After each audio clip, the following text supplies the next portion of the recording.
हुई और श्रद्धालुओं का ये संगम जो है सनातनी भक्तों का ये साफ तौर पर देखने को मिल रहा है।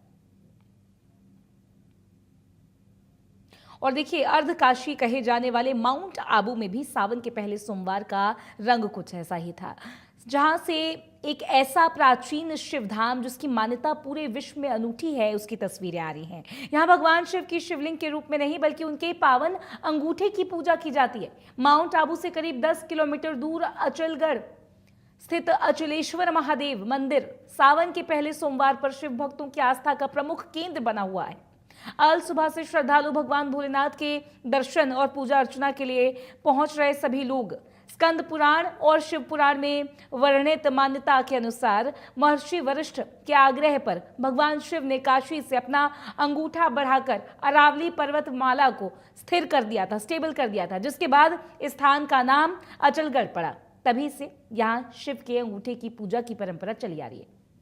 सावन के पूरे महीने लाखों श्रद्धालु उस पवित्र धाम में दर्शन के लिए पहुंचते हैं। हमारे संवाददाता अनिल एरन ने सावन के पहले सोमवार पर अचलेश्वर महादेव मंदिर से श्रद्धालुओं और प्रधान पुजारी से विशेष बातचीत की है। ये खास रिपोर्ट है आपके लिए, देखिए।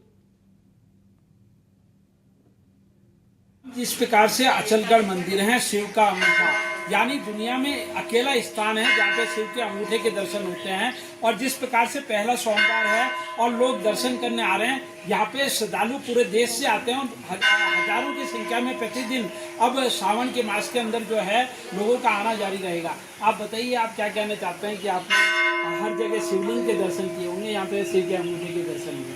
यहाँ पे हम लोग जयपुर से आए हैं, सावन का महीना चल रहा है, तो हम लोगों को यहाँ पे शिव जी के दर्शन हुए, उनके अंगूठे के दर्शन हुए। यहाँ पे उनके अंगूठे की पूजा की जाती है, तो काफ़ी अच्छा एक्सपीरियंस रहा। और सावन चल रहा है तो स्पेशली ये चीज़ तो काफ़ी इम्पोर्टेंट है कि शंकर भगवान के लिए कि हम लोग यहाँ आए। हम हमारे और भी देशवासियों से ये कहेंगे कि प्लीज़ यहाँ आए और महादेव के दर्शन करें सावन में। और मुझे लगता है कि सावन के माह में अगर महादेव के दर्शन होते हैं तो उससे बढ़िया क्या ही अवसर होगा। जिस प्रकार से आप बताइए, आप क्या कहना चाहेंगे?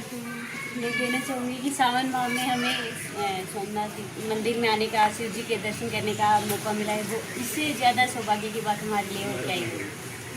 शिव जी के विभिन्न स्वरूप यहाँ पर छोटे छोटे मंदिर बने हुए हैं। मुख्य मंदिर में अंगूठे की पूजा की जाती है।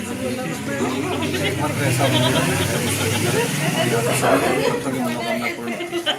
जिस प्रकार से यहाँ पे शिव के अंगूठे के दर्शन किए जाते हैं और श्रद्धालु जो है लगातार इस मंदिर के दर्शन, हम सुबह सुबह दर्शन करा रहे हैं कि किस प्रकार से सावन का पहला सोमवार है और कहीं ना कहीं माउंट आबू में जो है दर्शनार्थियों की सुबह सुबह जो है भीड़ लगी हुई है। हम जिस प्रकार से बता रहे हैं कि सावन के सोमवार में पूरे देश से लोग आते हैं और यह वह स्थान है जहाँ पे शिव के अंगूठे की पूजा होती है।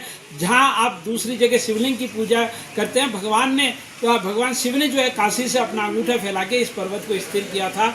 यही इसकी कहानी है और पूरे देश से स्कंद पुराण के अंदर इसका वर्णन है और कहीं ना कहीं इस मंदिर के दर्शन करने और अपनी मनोकामना मानने पूरे देश से लोग आते हैं।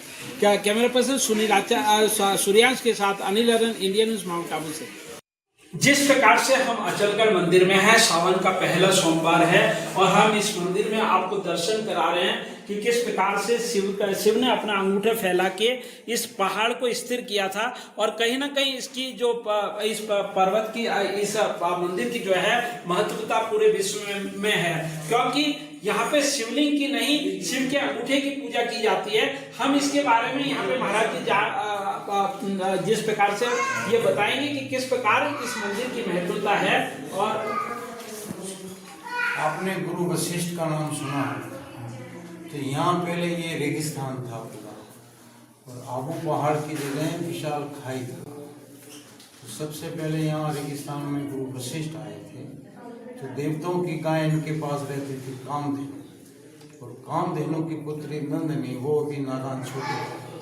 तो हमेशा तो वो आश्रम में रहती, लेकिन एक दिन वो भी वहाँ के पीछे पीछे जंगल में आ गई और इस खाई का उसको ज्ञान नहीं था, तो वो पैर फिसल के अंदर गिर गई। तो गुरु वशिष्ठ ने सरस्वती नदी का आह्वान करके खाई को भर के एक बार उसको तो निकाल दिया, लेकिन बोले इस गर्त को देख लिया और ये भी नादान है तो ये तो कभी वापस गिर सकती है। और दूसरे जीव भी इसमें हजारों रोजाना डूब के नष्ट होते होंगे, उनको कोई बचा नहीं सकता होगा।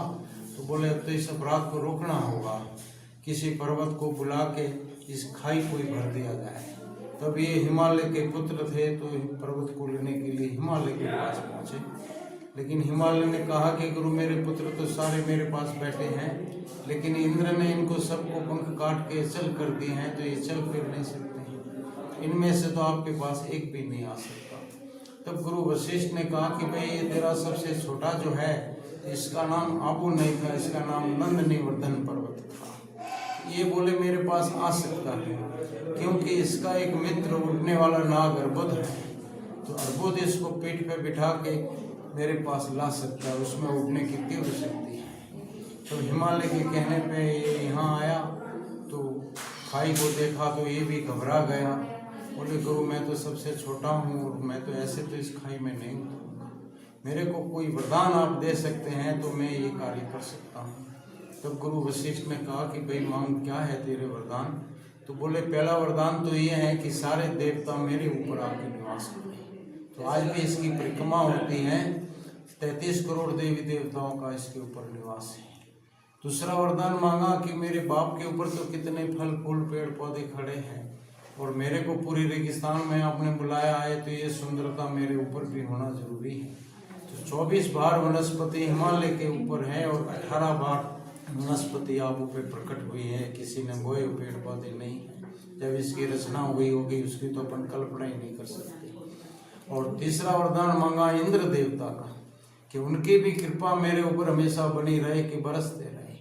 और चौथा वरदान मांगा कि गुरु मेरा मित्र इतना कष्ट लेके मेरे को यहाँ लेके आया है, तो मेरा क्षेत्र मेरे नाम से नहीं मेरे मित्र के नाम से पुकारा जाए, इसलिए इसको अर्बुदाचल पर्वत कहते हैं।